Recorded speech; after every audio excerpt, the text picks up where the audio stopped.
যে আমরা একটা পরিবর্তন চাই। সেই পরিবর্তনটা কি হবে? তাহলে একটা জিতা মাছ কড়াইয়ের উপরে বাসা হচ্ছে, বাসার জন্য লাভ দিল, পড়ে গেল চুলার মধ্যে। সেই পরিবর্তন আমরা চাই না। সে ওখান থেকে লাভ দিয়ে যেন একটা নিরাপদ জায়গা খুঁজে পায়, সেই পরিবর্তন নিরাপদ বাংলাদেশ আমরা করতে চাই ইনশাআল্লাহ। এবং এই ব্যাপারে জামাতে ইসলামী ওয়াদাবদ্ধ জাতির কাছে, আল্লাহর কাছে ওয়াদাবদ্ধ যে আমরা আমাদের এই আন্দোলন চালিয়ে যাব। সামাজিক ন্যায় বিচার প্রতিষ্ঠা না হওয়া পর্যন্ত কেউ আমাদেরকে থামাতে পারবে না ইনশাআল্লাহ। সামাজিক ন্যায় বিচার যদি কায়েম হয়, দুর্নীতির জড় কেটে যাবে ইনশাআল্লাহ। দুর্নীতিবাজ আর দুর্নীতি করার সাহস করবে না, লুটেরা লুটতরাজ করবে না, ব্যাংক ডাকাতরা আর ব্যাংক ডাকাতি করবে না, ইজ্জত লুণ্ঠনকারীরা আর ওইদিকে চোখ তুলে তাকাবে না। সেই রকম একটা সমাজ আমরা বিল্ড আপ করতে চাই। আমাদের শিশুদের জন্য এমন রাস্তা চাই যে রাস্তা দিয়ে আমার সন্তানটা, আমার নাতিটা স্কুলে যাবে, নিরাপত্তার সাথে যাবে, ফিরে আসবে নিরাপত্তার সাথে ফিরে আসবে, যাবে সে রিক্ত আসবে, আসবে সে বুক করা জ্ঞান নিয়ে। সেরকম একটা বাংলাদেশ আমরা করতে চাই। এই জন্য আমরা শিক্ষার পরিবর্তন আনতে চাই। আমরা দুর্নীতির বিরুদ্ধে, দুর্নীতির জড় আমরা কেটে দিতে চাই। সামাজিক সুবিচার আমরা কায়েম করতে চাই। বিধ্বস্ত অর্থনীতিকে রিস্ট্রাকচার, পুনর্বিন্যাস আমরা করতে চাই। সব জায়গায় জায়গায় জায়গায় সবগুলো ইঁদুর বসে আছে সমাজের রশি কেটে দেওয়ার জন্য। এই ইঁদুরগুলোকে তাড়াতে হবে, নইলে ওরা আমাদের ক্ষেতের সমস্ত ফসল নষ্ট করে দেবে, যেভাবে অতীতে নষ্ট করেছে। এটাকে একা জামাতে ইসলামের দায়িত্ব, এটা আমাদের সকলের সমবেত দায়িত্ব।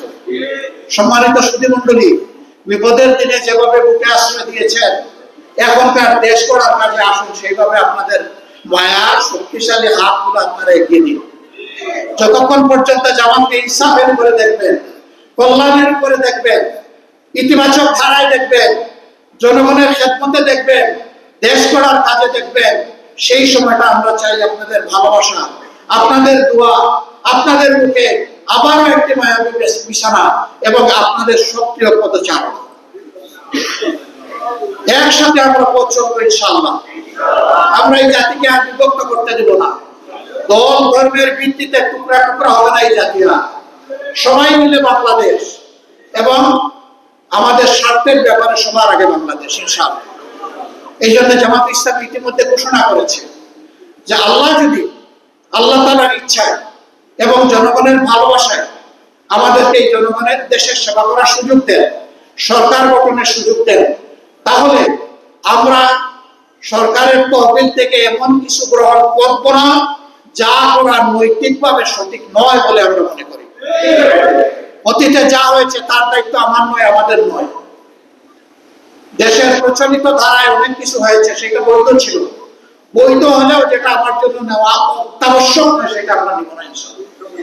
আমরা ঘোষণা দিয়েছি আগামীতে আমাদের একজন এমপিও যদি নির্বাচিত হয়, 200 এমপি যদি নির্বাচিত হয় যেন আল্লাহর ইচ্ছায়, তাহলে এই এমপিরা সরকারি কোনো প্লট গ্রহণ করবে না।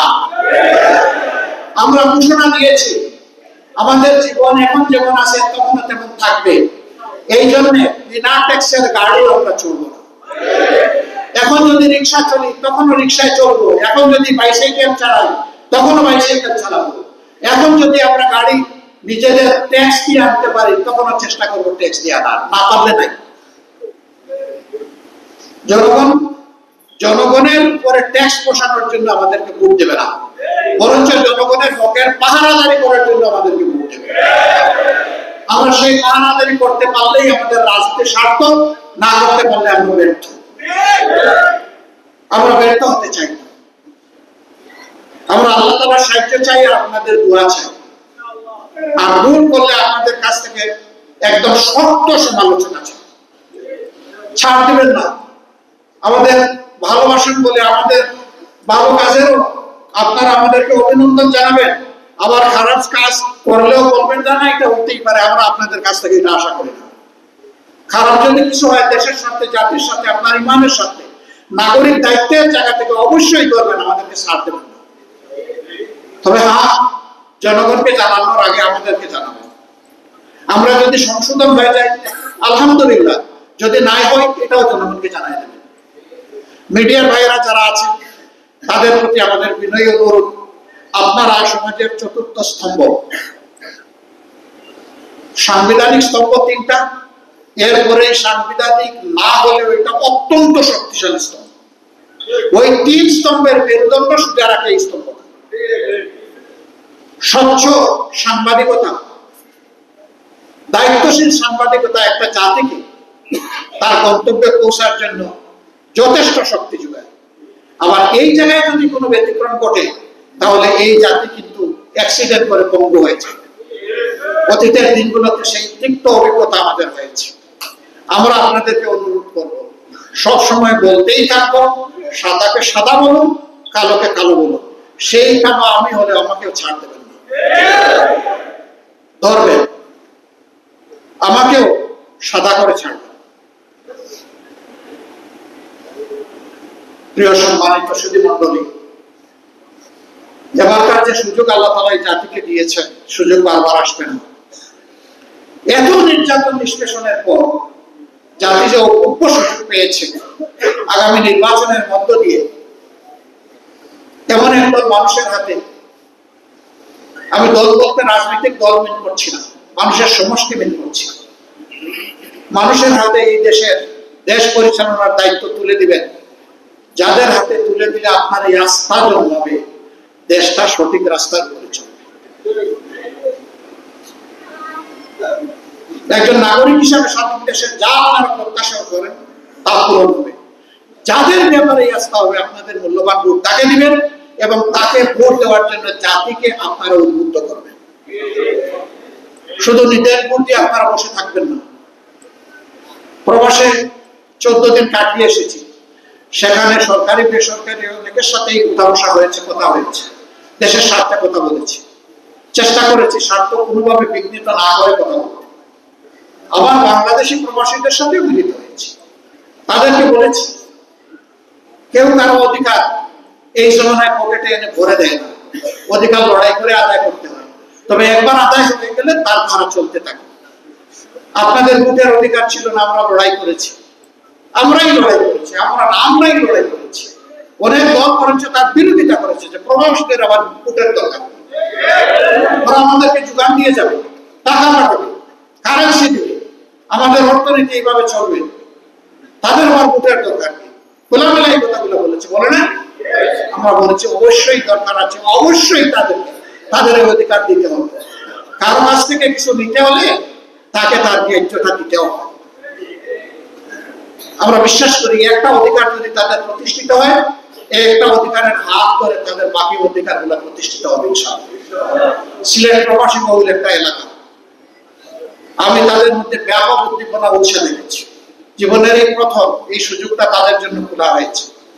তবে কিছু বাধা রয়ে গেছে, পদ্ধতিগত বাধা। আমরা সরকারের কাছে গতকালকে ডেলিগেশন পাঠিয়ে বাধাগুলা দূর করার জন্য সুপারিশমালা পেশ করেছি। তারা আমাদেরকে আশ্বস্ত করেছেন তারা চেষ্টা করবে। প্রথমবারের মতো 100% রেজিস্ট্রেশনের আওতায় নাও যদি আসে, আমরা চাই গুরুত্বপূর্ণ একটা সংখ্যা আসুক এবং তারাও ফিল করুক এই দেশ আমাদের সকলের। আমাদের চিন্তা, আমাদের পরিকল্পনা, আল্লাহ যদি এই দেশ গড়ার সুযোগ আমাদেরকে দেয়, তাহলে আগামীতে দেশ গড়ার সকল কাজে, জাতীয় সংসদ সহ সকল জায়গায় প্রবাসীরা যে অনুপাতে, যে সংখ্যায় তারা বিদেশে আছেন, দেশ গড়ায় যেহেতু তাদের ভূমিকা অনন্য, সেই অনুপাতে সেই সংখ্যায় দেশ গড়ার কাজে সব জায়গায় তাদের প্রতিনিধিত্ব নিশ্চিত করা হবে ইনশাআল্লাহ। এটাই ন্যায় বিচার, এটাই জাস্টিস। তাহলে তারা আরো উৎসাহিত হবে দেশকে কিছু দেওয়ার জন্য। আমাদের দেশ সামনে আরো এগিয়ে যাবে ইনশাআল্লাহ। আপনারা দোয়া করবেন, আগামীর স্বপ্নের যে মানবিক বাংলাদেশ গড়ার প্রত্যাশায় এই জাতি চেয়ে আছে, এই অভিযাত্রায় আল্লাহ যেন আমাদেরকে কবুল করেন। এই আমাদের সাথে শুধু জামাত ইসলামী না, আপনারা স্পষ্টতই দেখতে পাচ্ছেন এদেশের সক্রিয় ইসলামী দলগুলো এবং দেশপ্রেমিক দলগুলো ইতিমধ্যেই আমাদের সাথে সহযোগিতা করছেন, আরো অনেকেই তাদের আগ্রহ ব্যক্ত করছেন। আমরা আশা করছি আমরা সবাইকে নিয়ে সামনে আগাবো। আমাদের একটা বন্ধু সংগঠন তারা বলেছেন তারা নির্বাচিত হলে জামাতে ইসলামী ছাড়া সবাইকে নিয়ে তারা সরকার গঠন করবে। আমরা মহান আল্লাহকে সাক্ষী রেখে বলছি, আল্লাহ যদি তার মেহরবানিতে জনগণের ভালোবাসায় আমাদেরকে নির্বাচিত করেন, আমরা তাদেরকেও সাথে নিয়ে দেশ গঠন করবো।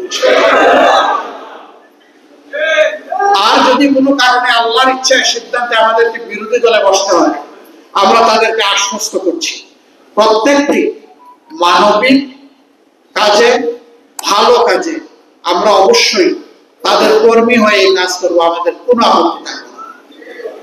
সবাই মিলে আমরা দেশ করবো, এই কাজে আমরা তাদেরকে সহযোগিতা করবো। কিন্তু তারা সরকারে যাওয়ার পরে আবার যদি পুরানা কায়দায় কোন উলট পালট কিছু করা হয়, প্রথমে ব্যক্তিগতভাবে বলবো এগুলা ছেড়ে দেন।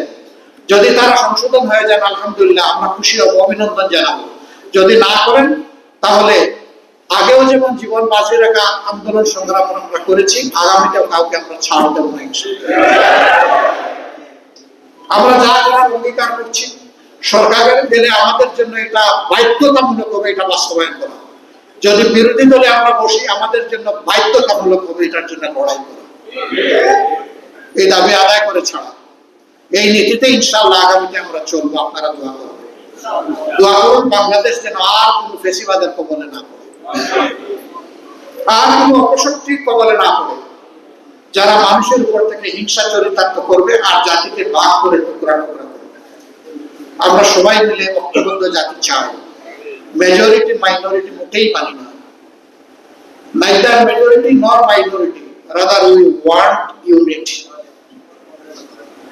আমরা ঐক্য চাই, এই ঐক্যবদ্ধ জাতি ইনশাআল্লাহ আগামীতে আমরা গড়তে চাই। আপনাদের দোয়া চাই, ভালোবাসা চাই, সাহায্য চাই, সমালোচনা চাই। সবাইকে ধন্যবাদ, কষ্ট করে এসেছেন, আমাদের কথা শুনেছেন, আমরা আপনাদের কৃতজ্ঞতা আদায় করছি। আমাদের পাশে থেকে দেশ গড়ার এই কাজে আপনারা